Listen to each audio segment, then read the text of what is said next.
So the fact that the practice addresses architecture, interior, and furniture is the balance. We realize that you do need to dwell on other dimensions, which is other than spatiality in terms of details, and and that all pushed us to get into the interior skills also. Now the entire approach to designing is more holistic, which is equally talking about the green, the space, and the interiors. So I think I would lie if I said that we were a sustainable practice, because we have given into some sort of globalization um, in order to meet economics, timeline, all of those things. We've just rebranded good design as sustainable design today, and it's all in a way a marketing PR thing. And I always believe that when you design, the design by aesthetic should be very sustainable.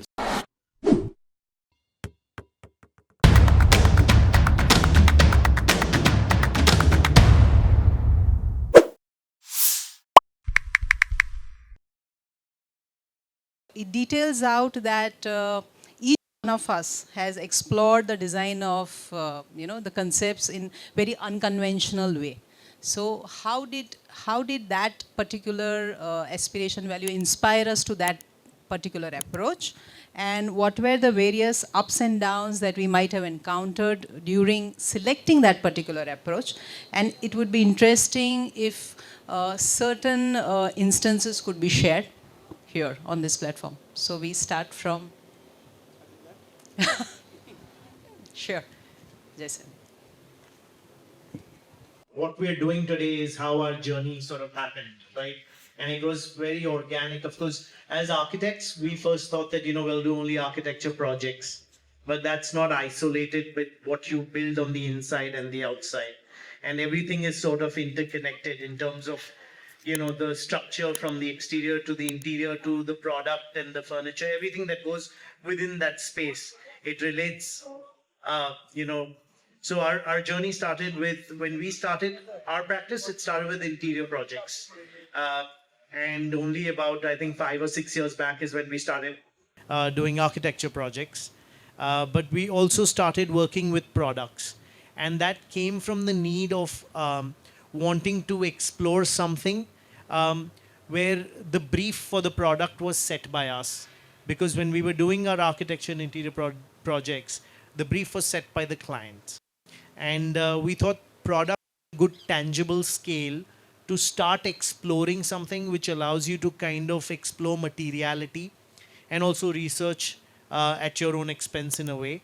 So that's how we started doing products. So while we were doing interior and projects, our first product were literally coasters.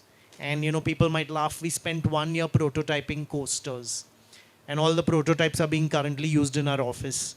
But so that's how it started. And I think each scale teaches you something. It allows you to understand, if literally you take this shoe and you scale up the shoe 3 times or 4 times, it feels different. It becomes a space, as opposed to it being just an object. So I think it's that excitement of playing with scale and constantly being on your toes, moving from one scale to the other, helps you understand in terms of how you day-to-day objects. Yeah, because I think the passion is the one which drives you to many uncharted dimensions of many things that we want to encounter. Good afternoon, everyone, and it's exciting to be over here with the panels over here. And around 10 years back, when this idea of for us as I have been into furniture designing for long, but the journey actually started of Tectona Grandis just almost like 7-8 years back. And it's like what he said, it was very organic during the start of the brand that we started. But we realized very soon that if something like this needs to be promoted to the to Indian design community, we need to have a very enterprising role into it. And my whole concept of creating a brand was to enterprise the furniture design. So when you see as Tectona Grandis, we have worked over enterprising the whole system. So in past 5-7 years, right from a very small workshop where we started to, a lot of people question me that, as a designer, how have you reached to this level where you are marketing your brand, you are selling furniture to such a large scale of audience. You are also keeping your production line in control. We have very set SOPs and system, that we have created, which helps us to, sustain ourselves.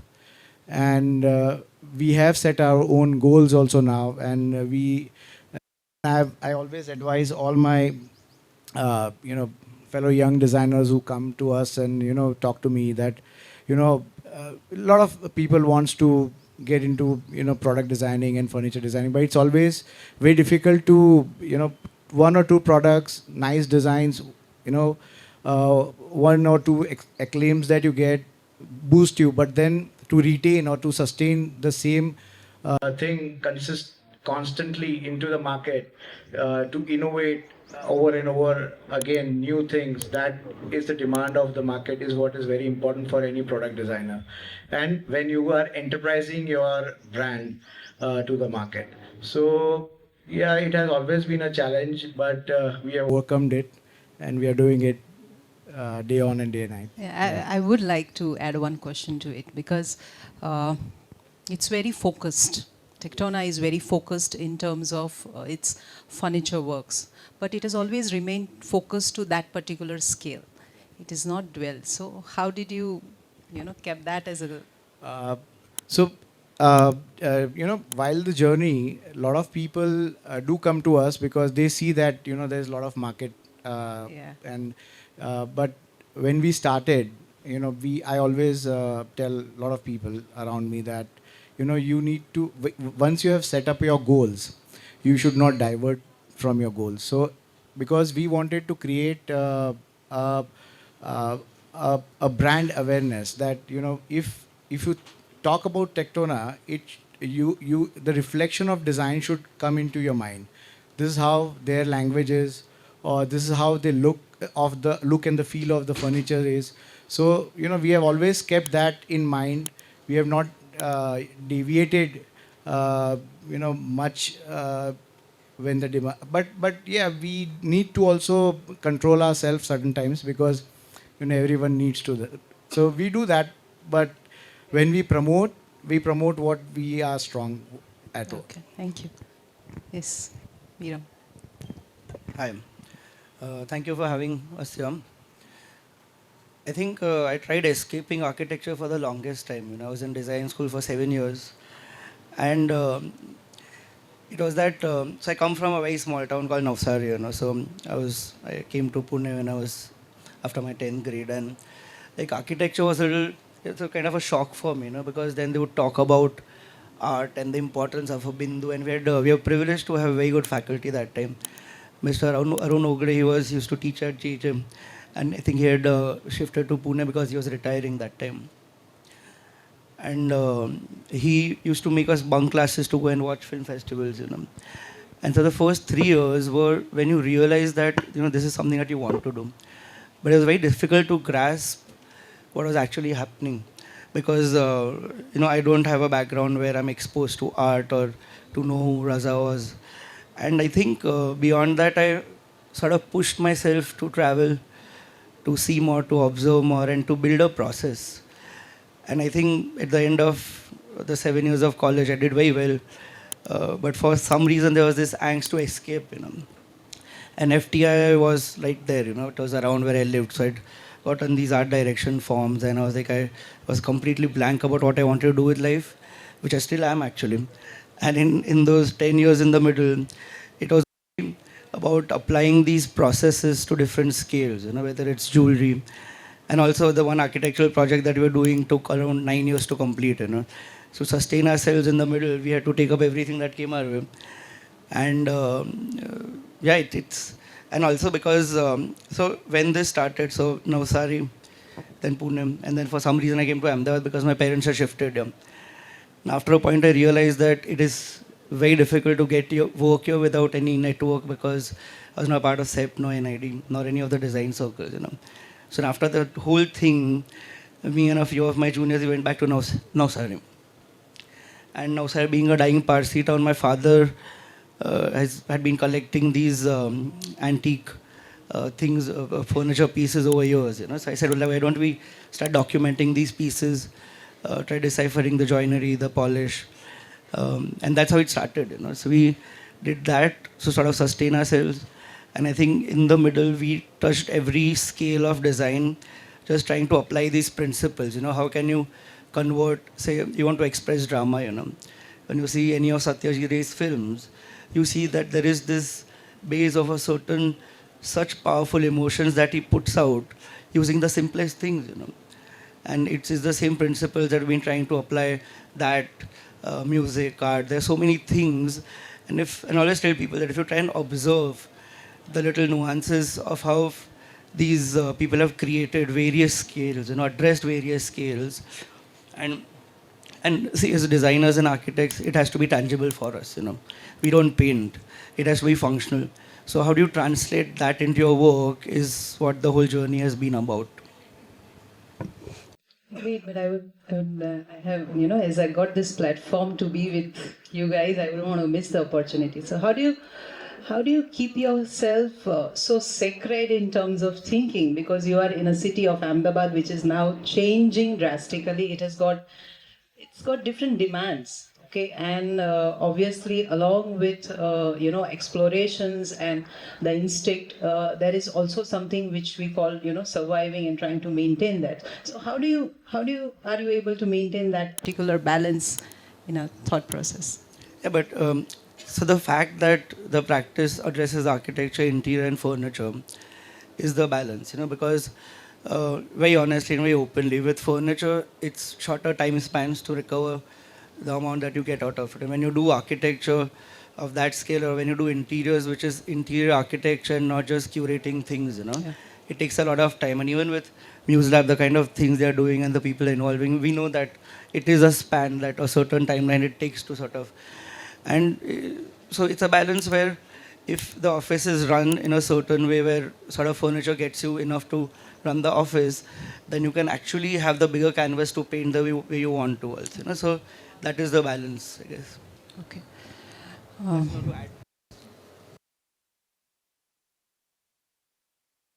Okay, at you part of this also. So at ULab, we did start, me and my partner, we did start as an architectural practice, and the hardcore focus is about spaces and, you know, spatiality, because we were into SEPT and in Ahmedabad. So that's a core focus.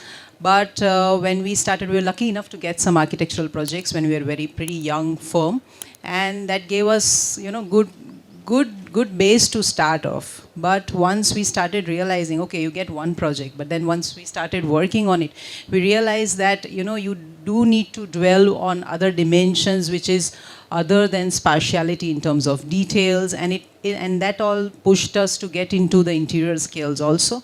And also it is because of certain opportunities of the project, we did dwell in the scale of landscape also. And now landscape is also playing a major role, where now the entire approach to designing is more holistic, which is equally talking about the green, the space and the interiors. So that's how, you know, it is through project and it is through work we have realized our boundaries ahead.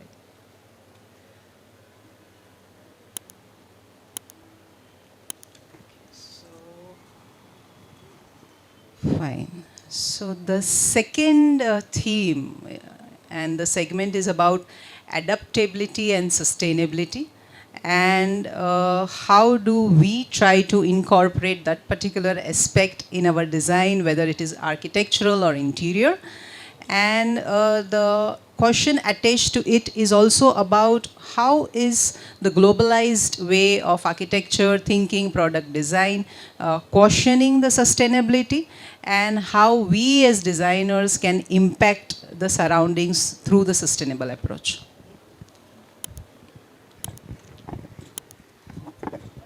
So I think I would lie if I said that, we were a sustainable practice.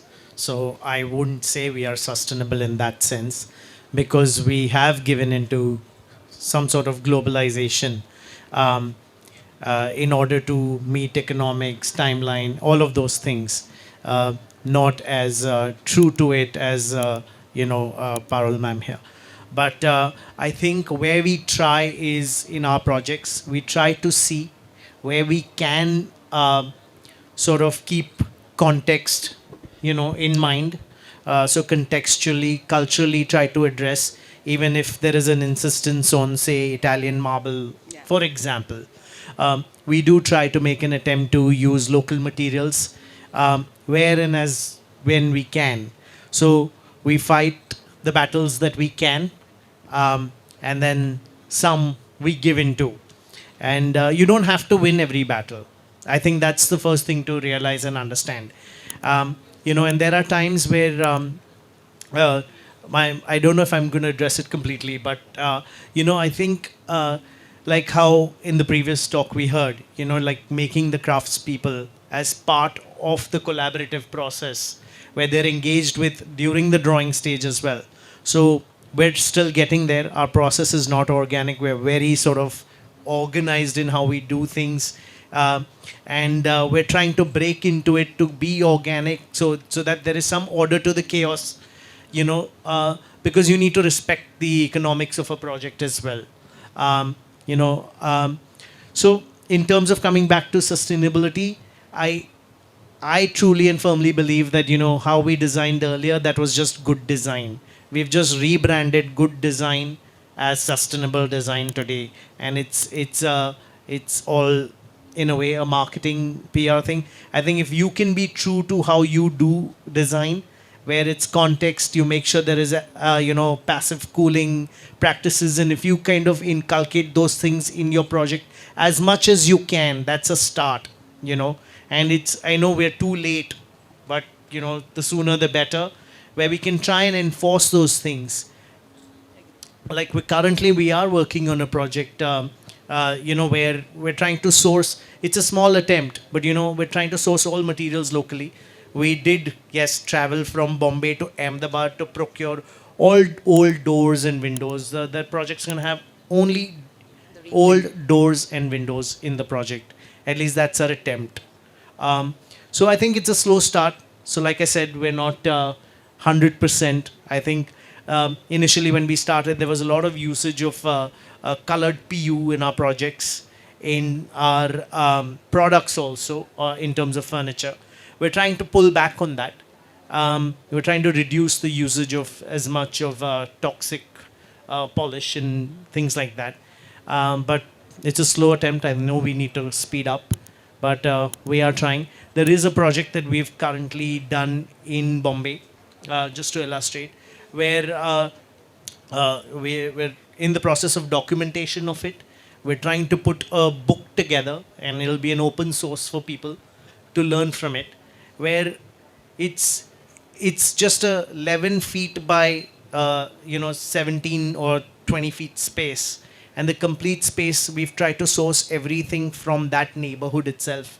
We've reused all. It was a warehouse which is now being converted into an experience center in Bombay Central, in the center of the city. It is to kind of showcase water solution products for water heating and cooling, and trying to save water as well. I wouldn't say that the company is completely sustainable, but at least their attempt is to try and create an experience center which is trying to use natural, or materials that were literally, we got the fabricator from the same lane, the used lights from the same lane. We used old racks and converted them into stair railings. We've used old discarded panels and converted them just into art, because they've naturally oxidized. So those are the attempts to try and source as little as possible from far away. Yeah. I hope I answered that in some way. Yeah. I did interiors long back, but now I'm a hardcore furniture designer and run a company which is into production of furnitures. So this question always arises because when we are into manufacturing, uh, sustainability is the uh, core of everything. Where when even when you want to save a money while producing any product, if you are more sustainable, it means you are earning more. So right from selection of the raw wood that we started Tectona with, we use only reclaimed teak wood for all our products. So I think so 80% of material that we are using is all reclaimed teak. So I think so I would say we are one of the most sustainable company because that's what we do. We do not use any other wood. Secondly, the finish that we give, the finish is all natural monocoats. So we do not use any PU, nor do we use melamine. I'm really against melamine. PU sometimes I won't. I mean, I need to be modest because when there's a demand, I need to address it. And we do PU, but we educate our uh, consultants who come to us that at least if you are using PU, then we'll go with water based, lesser harmful to my team who is working over it. So we do take a lot of care in our production facility where we try to reduce as much as dust that we can reduce at the setup.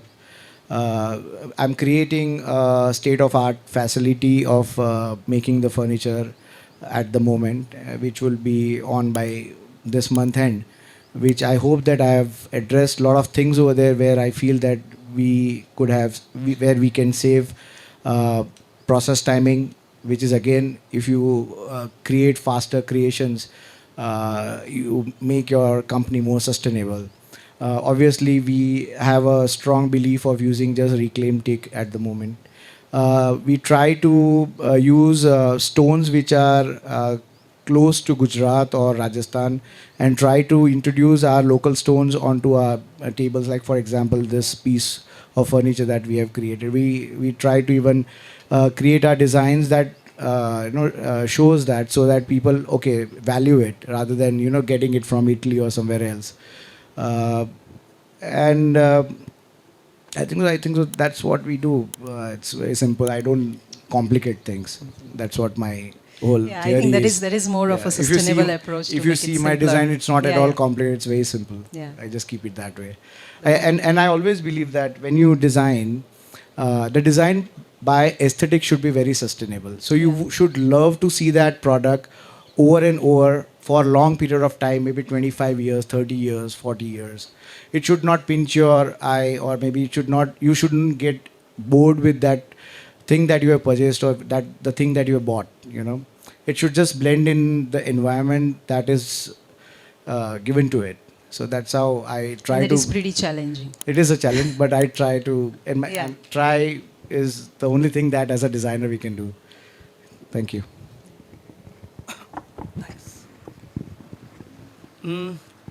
So I agree with Jaseem on a lot of points. I mean, I think this sustainability, handmade, all of these are very subjective. I think they are very overused, and sometimes they make no sense to me.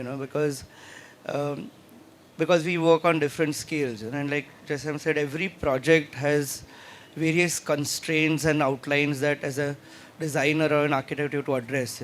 There's cost, there's client, there is their aspirations. And I would say the same thing. That when it is furniture, we use reclaimed teak, and we support a system of craftsmen where we decide on working with a fair margin where the carpenter decides the cost, and then we go beyond the cost and say bring out handmade back in the world, where you say, the Italians have been selling Italian furniture very well, so why don't we sell our furniture to a certain cost? And also sort of supporting younger designers by involving them in what we do in whatever ways we can. But eventually you have to realize that you are producing for the consumer. And you cannot escape that. And I think if you're so privileged to meet Peter Zumthor at ID, he has said that it's a very overworked notion that you to think that architecture will save the world, because eventually you're building, you can't escape that.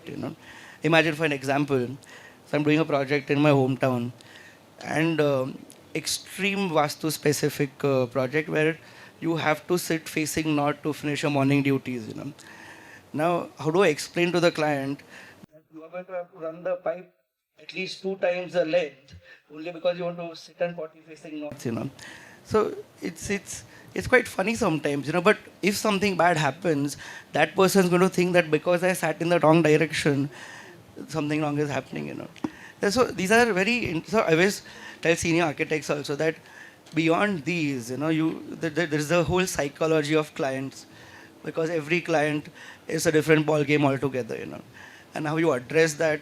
So with this, with the Vastu, we also figured out, say, 15,000 liters of rainwater harvesting, creating like a 14-degree slope on the terrace where we could sort of produce half the electricity there. But also it's almost literally like fooling the clients into getting what you want, We have larger openings on the north, we have cut down the south sun, but I think it's like to use the word sustainability, and obviously with practices like Parul Ben who have been at it for years, and I think it's an alag tapasya, and it takes time. And like what Jaseem said, that we work and we come to a level where we know that at this point we have probably the privilege and the space and the mental space to sort of address things in a deeper way, And I think probably, at least for us, probably in the next 5 years is when we can answer this question to its complete potential, right? So we are on the way, We've been touching things where, and I always tell that, I think beyond that, it's also being conscious, It's also, you might have a practice which addresses sustainability and blah, blah, but I think it's a complete circle of life, It's a complete circle of life where you nourish everything that you address.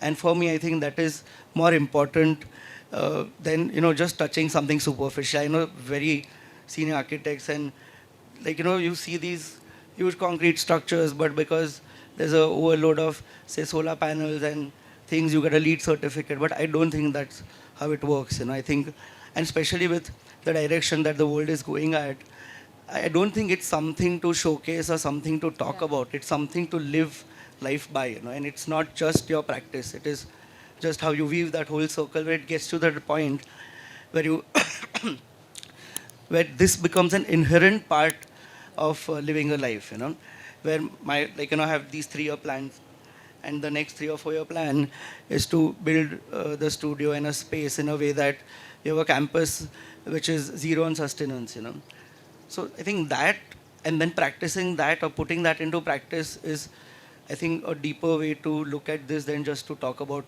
sustainability like that. Agreed. Yeah, please. One more point that I would like to add is that, when you guys were talking, it just came to my mind that, to become sustainable, I would request all the architects and interior designers to follow the standard rules of designs. That means that if ply is 8 feet, try to create a console which is 8 feet and not 9 feet. That's the simplest thing that you can do, because we get these challenges day in, day out, because, when the layout are coming to us, and, or maybe, for example, we have a design of a sofa, but which is worked out onto minimizing of the wastage. But to fit in that 6 inch of customization, it adds on a lot of wastage, which no one understands. We try to convince them that, change mein kuch hone nahi wala hai. You can set that thing, but nahi, we want 8.5 feet. Yeah. So it's a humble request as a product designer that if we can work on the standards of what we get as a raw material in the market, it would be really great. Even if your designs can be compromised, or try to create a design which is towards the standard material that we get in the market. And that will benefit a lot. That's a small practice that we all can start, Agreed. Thank you. For us at MuseLAB, I agree so much to Jaseem. It's more about, because when we get a project, it is about getting better ventilation, so you have more air changes, you have good light. Now, these are actually defaults. It is not something that needs to be conceptually worked out, but nowadays, even getting those things done is also a big fight. To get an open window is also a big fight. Okay, so in our projects, partially when we start laying out the plans, it is more about addressing these mundanes, but through newer ways, getting a well ventilated, or even the opening sizes are limited enough so that whether one needs to see whether it is a visual thing or a ventilation thing. That is one aspect of planning. And the second thing is the connectivity of trying to carve out more greener spaces. And the focus is more on lesser consumption of material wherever, whether it is residual or even making a flooring design, and you're going for a pattern where the slab is of this size, and by just doing that exactly to connect to that. So I think it is more about how lesser we are able to use the consumption of material, and at the same time educating the client about it, because the media is so powerful and they are also very well about the kind of materials that's coming in the market. They come with many choices, and I think at that stage also we do play a role to educate them to make better choices. Okay. The third segment is themed spatial consciousness for optimum design. But I think, and it did detail out about the design approach, but I think that is lots of things that we just covered here. I think it will be more of a duplication. So I move on to the fourth segment. Okay, so the fourth segment is about micro detailing and ergonomics to aesthetics. So it is about how do we manage ergonomics of different age groups in one piece of furniture, and getting into a bespoke furniture. It will take good amount of time for detailing. So how do we end up convincing our client to give us that particular time so that the details are worked out? And there is one more question attached to it, is that various styles of furniture reflects different eras and styles of design. So how is one able to weave the mass production that we get now to something which is bespoke and something which is very stylistic and they were traditional and answering context? I think let's start here. Yeah, because... So when we talk about ergonomics, it's always going to be a debate in a family when they come for a choice of any furniture, because no two generation are going to accept, or no two people can have the same body size or comfort, So it's completely subjective. So I always leave it to them to decide. The only thing that I do is I just work on the proportions which are universally right, because you cannot make something for a very specific, addressed to a very specific body type. So for ergonomics, the only thing I do is just make it very universal, which is accepted to everyone. And if there is a real requirement of a certain age group where the heights or maybe the depths needs to be controlled, then yes, we have the facility, so we can do it for them. But yes, it's always an effort to address everything in one. And your second point was, I just missed. I think we'll take the second point, Yeah, because it is a bit different. yeah. So the first is the ergonomics. Ergonomics is Yeah. like, we just work You on would the like to universal. address? Yeah, I think with this question, two instances come to mind. Looking at furniture for our projects, mostly we have been doing a lot of bespoke and customization. But it was very interesting. We are working on a school right now. So, your same chair cannot work across classrooms. So, of course, you have to club. But where do you stop? The fifth grader fits in a fifth and a sixth. So it was interesting, the whole prototyping process, where we created chairs of different heights, made different students sit on it. But I think somewhere, even in a younger class, you have a tall kid. So I think it's okay. You should be okay with it not being so uniform, where there are probably 10 chairs of a certain height, because the economics didn't allow us to kind of adjust the seats. So they just had to be replicated. But I think the idea was to then have a little mix, like maybe you have 8 chairs of a certain height and 2 of a different height. So that's how we were able to address the school furniture in terms of the desks and the chairs. And this is just a story, I guess. So I was in a boarding school, and in that boarding school in the dorm, in our class, there was one kid. He was just very tall. He didn't fit on any bed. After a year of bad, not great sleep, they finally got him a bigger bed, and that bed went from him to dorm as we moved up the grade. So that was just interesting. Yeah. I think because we are only into customized furniture and we don't have anything that's stocked up, there's always the freedom for the client to sort of decide on the things that they want. So we have a questionnaire that we send to the clients, or probably we talk to the clients about what their preferences are in terms of foam, or the heights of things, especially the heights of beds. And I think things are, because we make everything by order, it's easier to just address that with the client and do things accordingly. We also do these mock-up models where they can come and sit on the pieces before we do the fabrics. So yeah, I think that's all I have to add to this. The second question was more interesting. Yeah, I think I would like to skip this question because I'm not much into that particular spectrum of designing furniture based on ergonomics. So the second question is about that, we in Indian culture have lots of styles in terms of their traditional furniture pieces, whether you say different kind of woods or different kind of fabrics. And then in today's world where you have mass production, fine. So how is you as a designer are able to balance something which is so traditional, so contextual? I think the word is more contextual, whether in terms of material and vis-a-vis it needs to be produced. It's a mass production also. So how do you maintain the balance? I think that's what is the focus of the question. The first chairs that we designed, so like I said before, we put out all of my father's collections in terms of the planter's chairs, and so what we did was we made templates of the same curve or the same shape, and we tried to emulate that into modern forms. So that is how we started, and the whole journey after that, to a certain point before the last 2 years where we've been doing a lot of abstract stuff, was to rethink and re-see how we have seen old pieces. The material palette is always the same, wood and brass. Then we were working with a few architects in Surat, and then so the idea was that first I refused doing furniture because I did not know how to do furniture, and they insisted. So I said, why don't you let me design everything to context for you and produce it? So it was madness, which I got burnt out in 3 years, because how many pieces can you design and produce in the span of 6 months? And the point was that we had a big portfolio then. Same thing, then we started doing swings.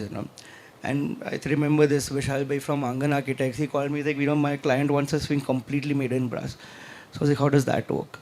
And that was also probably one of the first floor standing swings. So we sat with the fabricator, figured out, because brass is a very soft material, so to embed it with metal. So every piece, I must have designed at least 75 pieces of swings till date, but with every piece and every customization, because there's some stupid madness of giving the client every freedom to do everything. So sometimes you'll be, can we have these posts, but can we have this seat, So then to figure that out again, it's a very tricky game, but that's what we've been known for, that there's a madness to the time. And it's also very stupid, because then every time you have to figure out that detail. Every time you have to go to the workshop to see if it's worked out or not. But I guess that's the fun of it. It has always been a very open-ended practice, where we've had no standards, no idea of what we want to do. But in that, saying that we've just done everything. So I don't know where bespoke fits in, but it is what it is. Okay, now I would like to add to it, in order to get into the focus, is that it is customizing, right? Now, if we say that if we want to make that sustainable, how do you mass produce it so that it is more economical and friendly? So what do you answer to that? I do not want to mass produce anything. And I probably will never have that mindset to get into doing just one thing all my life. Nobody might, but I'm sure he's in the process of doing it. I know the crust, so I've done that. So what we have done is that when I tell a lot of people also that we do customization, but in our standardizations. So we have multiple standardization that we have created, and in that we give them an option or an open end. Okay, you don't want this. This is what we can do, or this is what we can do. So this benefits in two ways. One, as a production guy, I get the benefit where again that point of sustainability comes in. Secondly, from the client's perspective, they will compromise onto something which is closer to what they want. You know, one should never demand 100% because that compromise should be there, and it's always beneficial to everyone. So that's what we have done. So I always tell them that we customize, but we customize in our standardized format. And then I don't think that there is much struggle in convincing a client or convincing that this design will work right for them. They are pretty okay with that. So it's not a big thing. It's just that initially it takes a lot of time to put those standards in alignment. Once it is there, then I don't think that that's an issue. Agreed, because it's more like a middle way to guide the customization, at the same time control it, because one is well aware as a designer that how much it can happen. So, yeah. Sorry, but I think that is a very streamlined way to run a practice. With what Dhruvkant does is perfect, you know, and that is the way to, for anyone younger who's getting into this. This is all you should offer to the clients, you know. Yeah. The fact that I have gotten myself into the madness is my own precursor, you know, because I always think that, you know, if I've designed this in a certain way right now, it is my selfish need to sort of rethink that in a certain way. Agreed. So it's there are different practices, you know. Yeah. And exactly, for any brand, for anything to be streamlined, to get into, say, producing or making the process easier, Dhruvkant has cracked that code in a beautiful way, you know? And that is how it should be, I think. And for anyone young, sorry, Jaseem, please go on. Just that this is, I think, a very... Yeah. So I wanted to add to that, you know, yeah, like I think, and Veeram, you can correct me, I think for us, it is a catch-22, you know. We are saying that we're trying to be sustainable in some sense because you're constantly engaging with local crafts people, right? Yeah. So in that matter, yes, you're sustainable.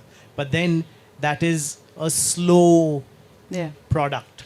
It's not that you ask for it today and tomorrow it's delivered to your home. It doesn't happen like that. But I think what we experienced is about a year and a half back, we created a collection which I wouldn't say is customization. The only customization is that you can change the fabric, change the polish. But it looks bespoke. But then I think after creating that product line, we were approached by a company which has a larger setup. And then they have bought the collection. Okay?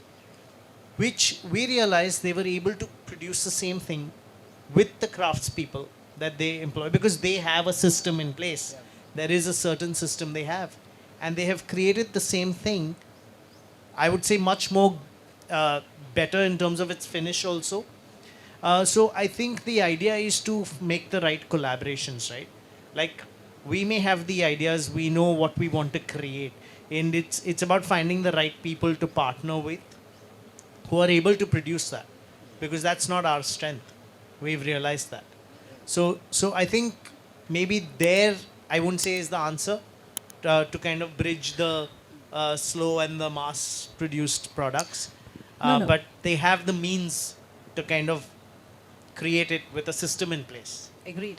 See, also what this discussion, sustainability, you know, as you rightly said, also is very subjective, and it is different at different scales. Sometimes you might see mass production as sustainable, but from a perspective of being contextual, it might not survive. You know, so it's quite debatable, and I think it is subjective also and case specific.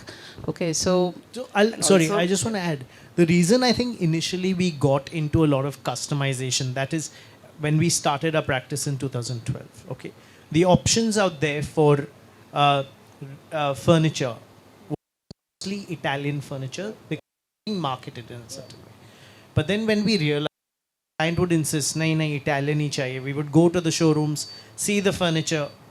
We are very well aware, and we tell the client it's not going to work, at least in a Bombay context. Those apartments earlier were much smaller. Now, post-pandemic, we are seeing that everyone has started looking for bigger apartments because no one wants to be in each other's face. So, you know, people are putting in more money into bigger apartments. Builders are, offering those options as well.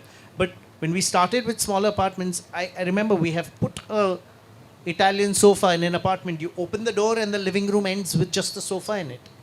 But that was on the insistence, and we kept saying it doesn't work. And that's when we realized that yes, no, we have to customize. These deep sofas are not working in our spaces. Yes, Veeram. No, no, I was just saying that also in context to the conversation, like beyond, like we also have a practice that addresses architecture interiors, So then to manage all of that and to streamline, say, furniture, which is a small subset, becomes difficult. Like Jaseem said, that we would always be open to, say, collaborations or manufacturers in that sense, because it's not something that we can focus our time completely to. Yeah, that is something like that. Agreed. And I think that brings up to the last segment where I think it is about the role of social media. Important is social media for young designers, and how much do you think that social media plays a major role in getting the fraternity together, and also a particular message from every one of us about how important is social media, or whatever you think about social media. That's what it is. Whether it is prominent or mandatory for the young designers to display their work, to be very specific. So I think it is, we're at a time and age where we have a platform to showcase our work. So I think why not? It all depends on how you do it. You don't have to do the same thing that the other person is doing. You need to understand what you're putting out there and how you are showcasing it. Earlier we were documenting it in print. Then we started documenting it digitally, which was just viewed privately. But now it is public. What you create as an image on social media is a reflection of your practice. So, it depends on how you narrate the project, right? Not every, I'll give an example, and we all see these reels, right? And I may do it someday, I may not. I have not given into it yet, but opening every cupboard and wardrobe and drawer is not necessary for every project. It may work on some project where you've done a certain type of detailing, possibly something that you're showcasing, which is different from, or innovative, or is a part of the narrative. It has to go with the narrative of the project. You can't, yes, it may get you a lot of visual or views and whatever it is. But I think what you put and showcase there has to be a reflection of that concept or that idea, because it will only get you so far, or it will only, it depends on what kind of an image you want to put out there and what you want to attract back. So I think it is definitely important, I would say, if you don't have a network within which you're able to get projects. So, we all start with projects where, your family and friends, but that will only take you this far if you want to build a network, and it's a great platform. It all depends, like any other medium, how you want to use it. You use it to your advantage or you abuse it. And so it is very important to document your project that you want to showcase, So, and it's okay to share failure also, because it's a case study for someone else. But I think, it all depends on how you set the narrative. I think it's very democratic, to think of it. Imagine, say, 10 years back or say 12 years back, there was a protocol and you would have to attend certain parties or be a part of a circle to get published. And there was a certain, I think now you get a free platform to say what you want. And what you said, I was going to, a lot of things that I was going to say the same. That what narrative you make is absolutely your precursor. And the same thing, that there is a process that you follow, and with everyone, we've had so many people in the last 10, 12 years working with us. And I was extremely erratic with my documentation, I had no money. I used to take my own camera, 50 I would click every picture myself. And when in the pandemic, we made the website, it took us like half of that to just gather data from people all over the country, because we were just extremely bad at documentation, And then now, so I was like, why do you waste so much time posting things? But no, there's a process, there's a graphic, then they were like, so everything that I write, the office, they want to put it right, and that is so important. I've realized that there's a narrative to how the project started, to the process of it, to the sketches, and it is so easy, and so it's so nice that you don't have to sit and find magazines or go to the library. It's just there on your phone. And also the other side of it, it's overconsumption sometimes, because honestly, the social media is also full of idiots, and it's a lot of information that shouldn't be there. So I would always say that, okay, you have to realize and filter the things that you sort of want to know, because it can completely mislead you into thing. And also I think that with a younger lot, I've realized that there is a certain insecurity of how do we reach there. And because I have been around and have been very erratic with where I've been, and luckily this all started in the last 7-8 years. So I say that it's same as what I said, it's democratic. Put your story out, but put it right. Yeah. I think so. They both are much better in social media than what I do, but because maybe there's a generation difference also. But point was that I had to go into it because a lot of people pushed me to do it. That's the fact.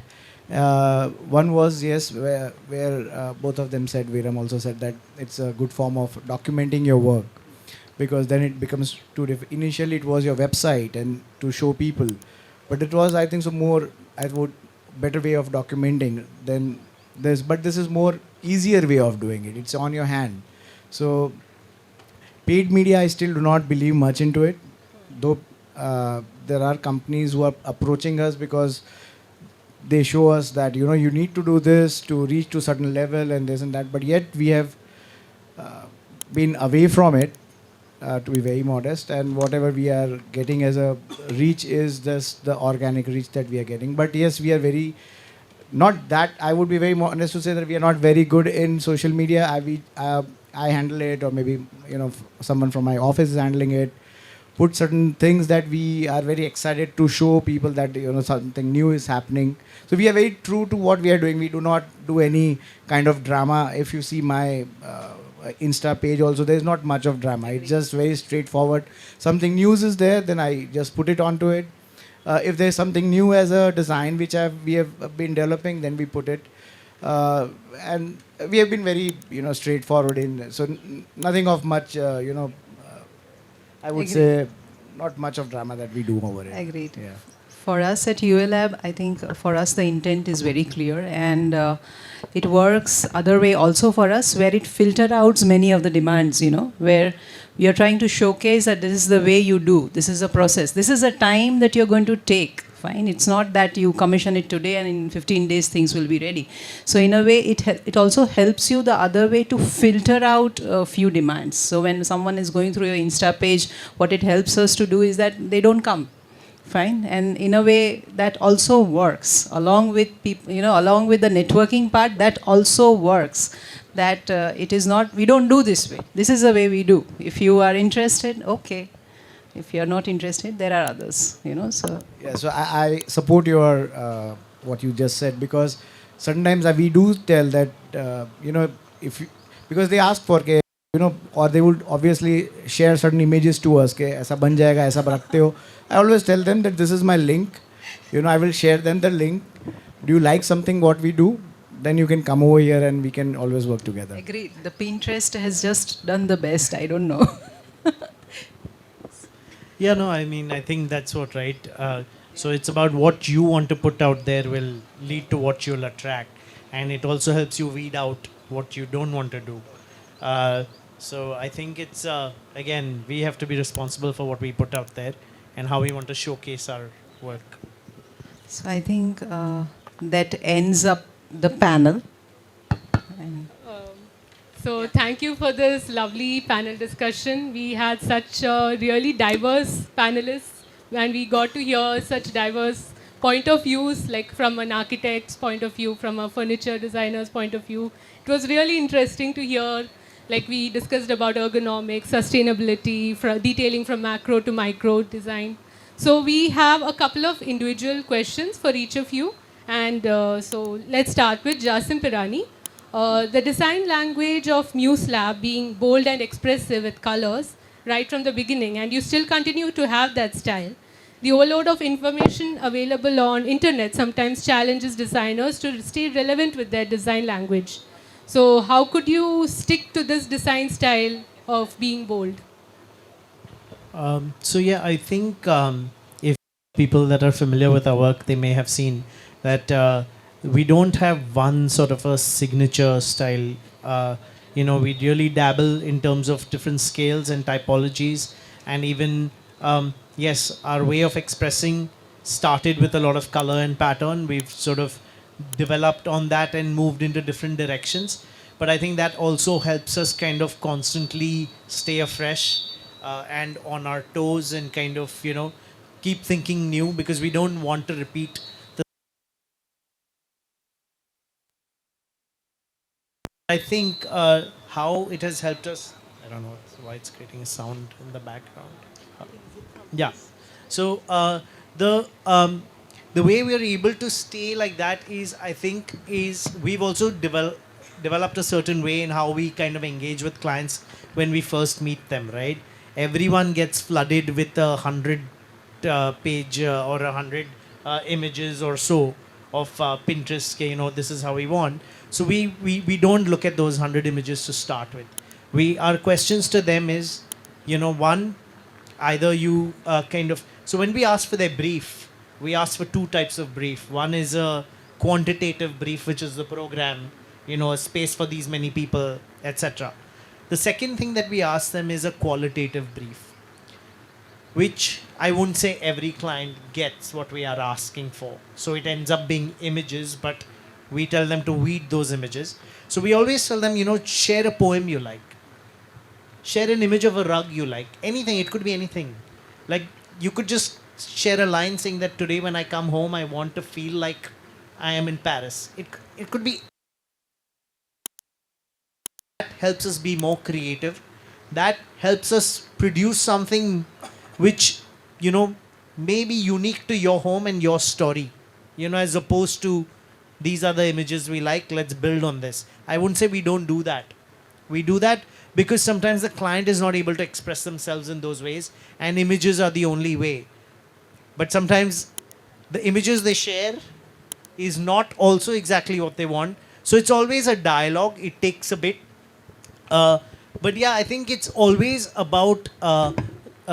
So to answer your question in one line, how we're able to kind of still be bold is we always try to kind of hold hands with the client and explain to them. It's part educating that let's try doing things this way for the betterment of your project and for your, if it's a home, for your home, if it's your office, so that we're not looking at images and recreating.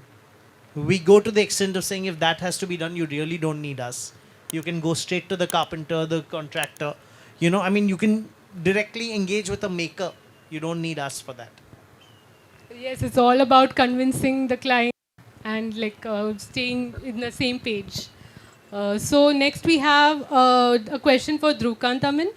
Every designer has a project or product which changes the course of their practice. Could you describe a significant product or project that made a major impact on your practice? So you mean that when someone as an architect or a designer comes to us with certain ideas of executing his project into that manner?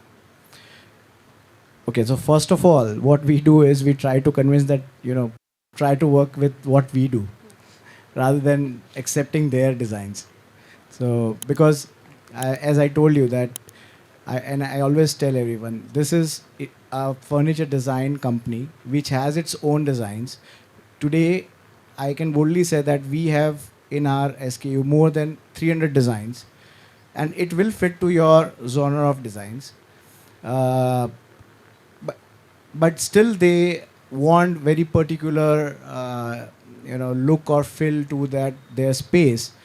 We do associate with them and we create designs for those projects, but that we have done many of them, so it's not there in my mind, okay, this project we have done with him or maybe with him or someone else. So I wouldn't be able to particularly talk about any single product or a project. But yes, we have done, but at a very project level, which is at a larger scale, not at a very micro level scale, like just a chair or just a center table, because that doesn't work for us, and economics doesn't work for us in that manner. So we are very true to our customers and clients. We are very open to our architects and interior designers who come to us, that this is what we do, this is our limitations, these are our this is what we are best at, and if you want to create something around it, we we always say with a confidence, we would give you the best result out of that, because the kind of facility that I have, the team that we have built up, I'm very confident with them to give them that best solution. Secondly, we are also very professional. So as the interior market or an architectural market that we see, is it's not that professional market to deal with. The timeline lapse are there. The what they say, what they deliver is very different. So and I have experienced that for 10 years. And those were all my SOPs that we have kept in mind, that when we come up with our brand to the market, these were the issues that I have felt for that 10 years. And these are the solutions for that issues. And that is why maybe that is what has also favored us developing what we are doing right now, because we exactly had experienced those things in past, and we tried to create those solutions to it, and then and then we brought this brand to the market for the community. Okay, so there's no product that you could pinpoint. No. Okay, thank you, Dhruvkant sir. All Next, the products are my child, so how can I say that this is good or that is good? They are all good. We go through the same process while we are developing any product. Yeah. okay. So next question we have for Veeram. Talking about your project, the Mosaic House, a playful composition of organic and geometric shapes is seen in the complete residence. All the furniture pieces, all the shapes just fit together like a puzzle. So could you tell us something about this project and how did you achieve this composition of curves and lines, result in well curated space? This was a project in Bombay, and doing the kind of work that we did, it was one very difficult to make the client understand that it's going to be interior architecture, not just doing the flooring and the false ceiling and putting things up. Now I think I resonate with what Jaseem also said, that when we have a client, we always have a brief. We try to sort of understand the psychology of the family, the people now. So it was the parents, two children, one was married, the younger son was quite young, and they said that we are all very different people. So that's how the Mosaic House. So everything developed in a process. So we started, it was a bare shell apartment, we started with the flooring. We said let's use a common stone for the whole house, but then there were designated colored stones inlaid representing every member of the family, which sort of also became a mural at the entrance with all the waste stone that was left. With the curves, so with me, every project is intuitive. So there is no finality to when I would change something that I had designed. So initially we had kept the space for the mandir, but then I said there's a lot of space in the foyer, in that whole passage. So why don't we get something out of this? And so also I'm very good with psychoanalyzing clients and also fooling them to do things that only I want. So so they were Krishna believers, actually Srinathji. So I said, why don't we have the blue of the Krishna flowing into the mandir and becoming the Srinathji, and I sold it, in like 5 minutes. It's very easy because, I understand God better than people who understand God, because I don't believe in Him or the outline of Him. So it's actually a very intuitive process. Then every element sort of, we have done, and I'll give examples because I think you probably should go through the articles to get the whole thing. But say we had done this huge ellipsoidal inlay for the dining. Now obviously a four-legged dining doesn't work, so the dining got developed according to that inlay. And then what about the on tops? We got one of my students to design the light for that. And then what about the painting at the back? So there's a beautiful artist called Shah in Delhi. And the clients had run out of budget. So I said, Shahanshah, aapko ye painting bhejna padega for the shoot. And I sent a 5 lakh painting just for the shoot in 5 days. And so that completes pictures, So, with me, because there are different scales that I practice at, when I do interiors, every part or every furniture piece or every detail has to be true to that project, like how the wall developed, and then eventually we ended up doing the whole Srinathji mural also on the wall. And also we studied how they put all the gods on the pedestals and made these pedestals in marble to actually give space to those things that they use, So a lot of interesting stories, but that's what, with every client, these are stories that lead to creating things where sometimes we accept what they want, we understand that, analyze that, and then sort of find a middle way where everything works for everyone. But one thing, I think I've never compromised in my projects to sort of give in to what they want. I think and I always tell that, design is a problem-solving equation. There are thousands of permutations, if you think, which are ways to actually resolve what the client wants. And I'm very respectful to the functionality that they demand. I never say no, and I tell them that even if it doesn't fit, what is your aspiration, And then eventually we put out everything which is essential. We say, okay, this is not fitting, so you might have to compromise on that, So I tell every client that every client is actually a collaborator, because it's his house that you're making.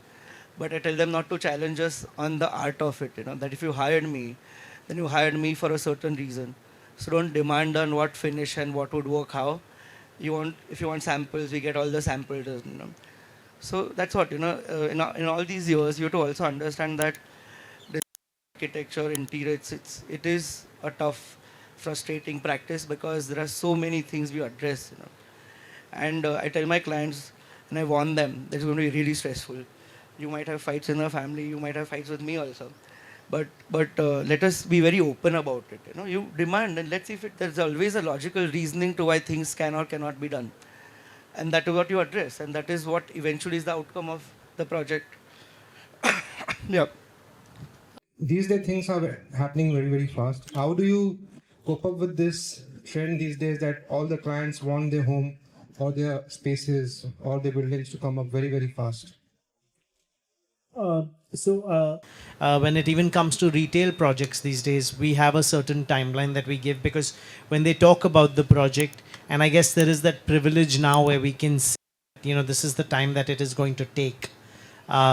So we're very honest and upfront that this is the time it will take, and if it is, so they are sometimes in agreement to it, sometimes not, and we tell them that this is.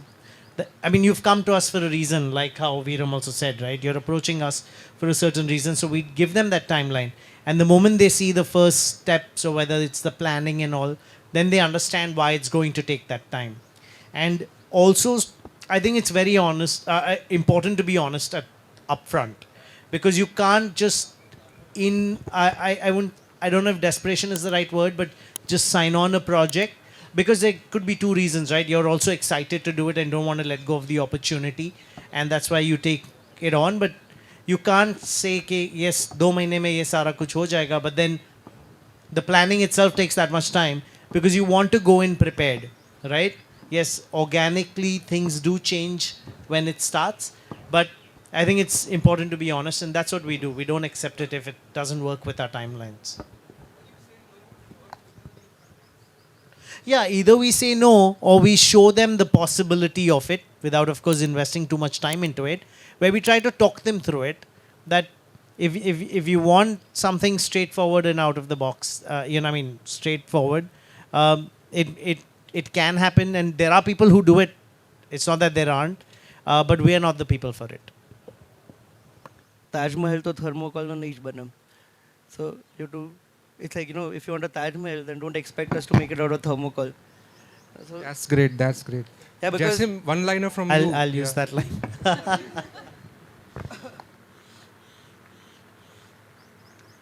Your things being published in social media and all.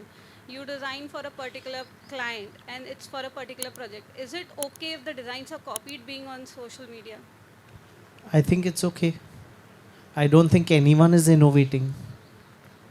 I mean, you're just doing it your way. And even if someone copies it, they are going to do it in their way. If they can copy it exact, great. I'd like to meet them. It's I don't think you can control. For the longest time I had a lot of angst about all this, but I've realized for the fact that if the whole country is doing things that you try to emulate it, imagine those plastic chairs that you see, or imagine those cantilever chairs that you see in every university. Those were designed by Marcel Brewer.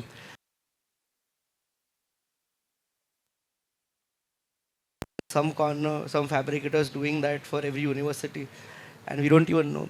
And even legally, I don't think these are things you can challenge. And what I've realized over time is that you have to stop romanticizing about your work. You've done something, you achieved something, then look forward, right? Because your brain's trained to think that. So why don't you train the brain to think beyond that? And that's how it should be. Won't you get bored if you don't keep doing the same things? Yeah, I think it's okay. Just put it out there. I mean, it's for you to showcase your work in a track. Someone copies, take it as flattery. That's it. You know. I would just say that. And so I don't have an exact one line. I just remembered something that I always say when clients put too many constraints. I say that you can't like break my leg, tie my hands, and then say I'm not dancing right. So there are different ways of explaining it, but yeah. Well, I have an answer to your question is that if a master craftsman, if he could not, if he would have maybe someone from textiles or someone where he was doing some form of art as a tribal art, and if he had not passed on that idea or technique to the next generation, there won't be any evolution of design. So I think so if things are getting evolved through what we are doing or someone of you guys are doing, it's fine at the end of the day because it's always going to evolve into something new. So you can't restrict getting copied. To copied is copied is actually a very, it's not copied, it's like getting inspired or maybe creating something of your own where you think that this is where it has ended, and from here, if it can be taken forward, that would be a much better way of doing it. There's a fine line between inspiration and imitation. So that's something. I just said that there's a fine line between imitation and inspiration. You know? So yeah, you and obviously like when probably I was in college, we had to go through books and books to kind of read and understand the processes or read biographies of why architects thought in a certain way. And I tell people that read biographies because then you know that this person, like say Corbusier, his travels and his thoughts and his circle, everything comes out in his work, whether it's architecture, it's paintings or it's sculptures. But when you understand how he built that process over time, is because he painted in a certain way or because he drew in a certain way. And exactly that now there's enough access to information. So like we said before also about social media, need to filter and understand and have a very clear say on the fact that if I have a practice, and if I like something, even the whole world likes it, you might hate it. But you need to have your own process to be able to say why you hate it. Why do you have critics? Because the same thing that I'm the person I am. And probably like we also said before, there's a streamlined way of doing certain things. But I do not want to do that in a certain way because something challenges me in my mind because that's how I think. So I think everyone has a story. And don't don't imitate or don't get inspired from stories, but try and build your stories, because everyone comes from a certain walk of life. You have gone through something, you've experienced something. So why don't you build upon that and have your own story to tell? Can I have one more question, please? I have a question for Dhruvkant. Dhruvkant, as Parul ma'am told before, she was just telling us that Europeans market their products so well, and we Indians probably don't do, right? When we do projects, people go out of the countries and buy stuff from there. Instead of, giving the work to people working in India itself. So that's a sad story, I guess. And how do you think that we can change this trend?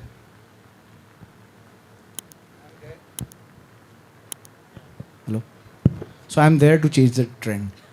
Yeah, but you That's are what there. I'm But doing. how can we, as designers, or probably it's So best thing is that you can help me change the trend. No. So that was on a very humor level, but uh, so when we started this whole developing Tectona, that was what was always pinching me, because initially I also was part of the interior consultancy, and I have been to China, I have been to Italy with the clients, onto my own projects. I left everything in 2015-16 and then focused onto what I felt was right. So I took a decision that time. It wasn't that easy decision to leave away the practice and to zero down to something that you really felt from bottom of your heart, and then to focus onto it and then restart the whole thing, the whole journey. So I started Tectona at the age of 40, right? Or maybe 38 or 39. So it's not about the age, but it's about if you are very passionate, or if you're thinking that you want to bring some change, then that's the day you need to just put up gloves and just start, like a batsman, you have to restart everything. And that's what I did. And every time I went to, and today also, when certain good friends of mine or from the same community, they come and tell me that China market वापस चालू हो गया है, तो अभी how do you see Tectona doing it? Because it's fine, India being such a huge country, everyone has their own choice too, and you cannot limit anyone. And it's a global market now. If you see China as a threat, then see like that, or I would see in a very different manner that it's not a threat. It's like a day-to-day challenge where I feel that we need to grow as an Indian furniture design industry, because I specifically design industry, I would say, not just manufacturing, but as a furniture design industry, we need to really grow. And I would really like you guys to promote each Indian design houses who are taking efforts in establishing this industry.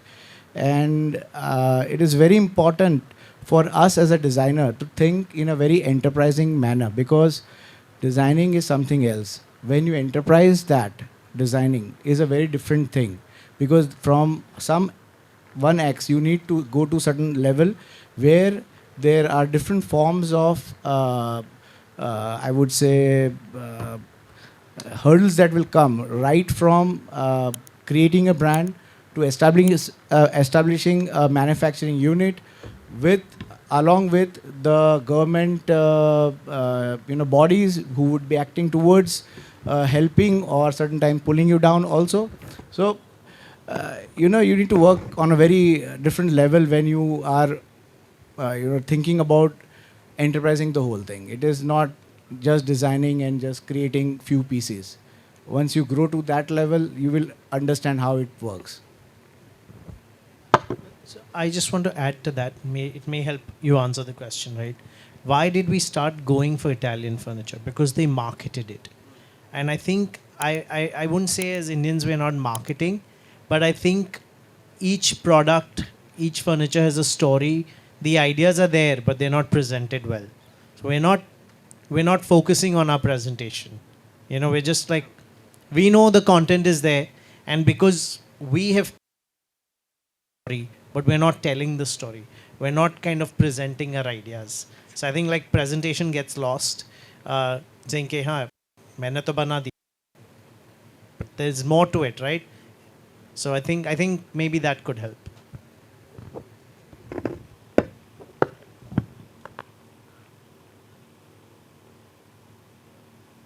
So that comes to an end of the panel discussion.